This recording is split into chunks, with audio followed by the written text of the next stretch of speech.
Hi, I'm Chap Bettis, author of The Disciple Making Parent, and this is my audio blog where I read some of my blog posts in audio format for your convenience. Well, in today's episode, we're going to be thinking about the question, family discipleship for what purpose? This blog and my writing focus is on passing the gospel to our children. Rightly, we are concerned about the number who grow up in a Christian home but seem to reject the faith. But we must not make this the ultimate purpose of our lives or even our children's lives. We should be asking the deeper question of, to what end? If we want our own hearts and our family's hearts to reflect God's heart, then what does that look like? What vision do I hope to inculcate in them? Well, as the American culture disintegrates around us, it can be tempting to seek to raise children to be salt and light. If they will just hang on to their faith, we will be satisfied. But what if God's heart was bigger than the U.S. and included the world? I believe that one objective we should have with our children is to give them a view of the rich diversity of the world's cultures, the rich diversity of the worldwide church, and the great need of the nations. Let's look at the three of those. First, the rich diversity of the world's cultures remind me that kings will bring in their splendor to lay before Christ. You can see that in Revelation 21:24. Perhaps it's a scene similar to the opening of the Olympics. Though marred by sin, mankind is richly diverse with beauty and creativity in every culture.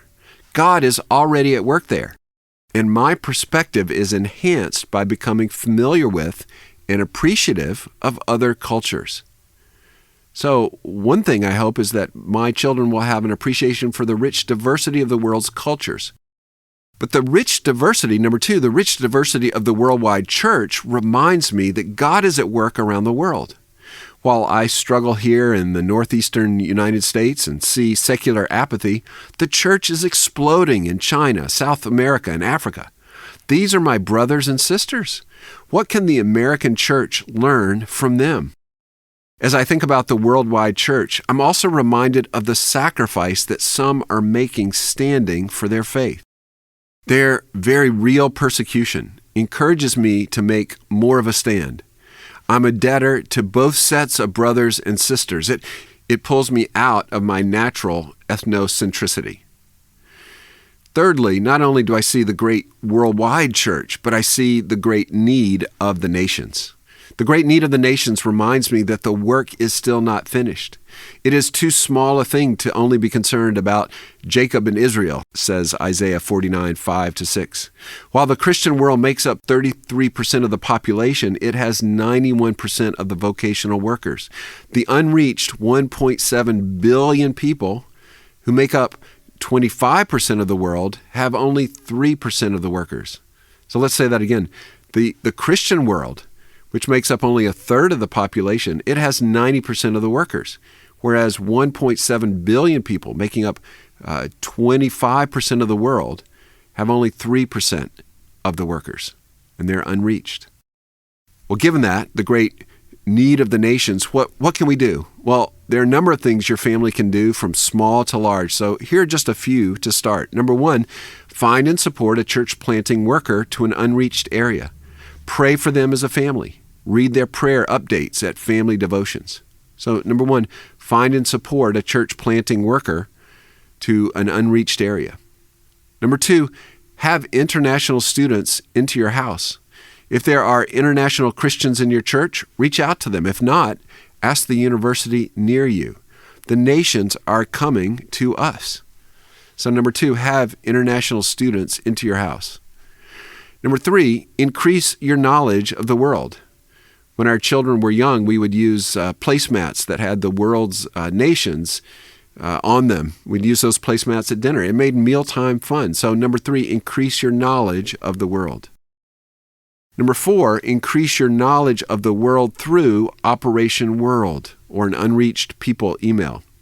Operation World gives you 365 prayer points for the 195 countries in the world. And I love the app for the smartphone. I use it regularly. It really enriches my prayer life, and it helps me realize how blessed and privileged I am in the United States and what my brothers and sisters in other nations are going through. So number 5, increase your knowledge of the world through Operation World specifically, either the book or the app. Number 5, as cheap as flights are, go and visit a missionary. Serve their family in some way. Just make sure that you're helping and not a distraction. As the recipient of short-term missions to New England, I've seen teams that are a help and a distraction. Like Abram, we're blessed to be a blessing. All peoples will be blessed through his descendants, and specifically, of course, through the seed of Jesus. Our family can take part in that. Use world knowledge to keep you from being self-focused as we think about taking the gospel and the glory of Christ to the nations. Well, thank you for listening to the Disciple Making Parent audio blog. Did you know that we give away the audiobook of the Disciple Making Parent for free? We're on a mission to equip parents to pass the gospel to their children. If you'll sign up for our weekly family discipleship email, we'll send you the audiobook of the Disciple Making Parent for free. Simply visit thedisciplemakingparent.com/free audiobook. That's thedisciplemakingparent.com/free audiobook. Thanks for listening.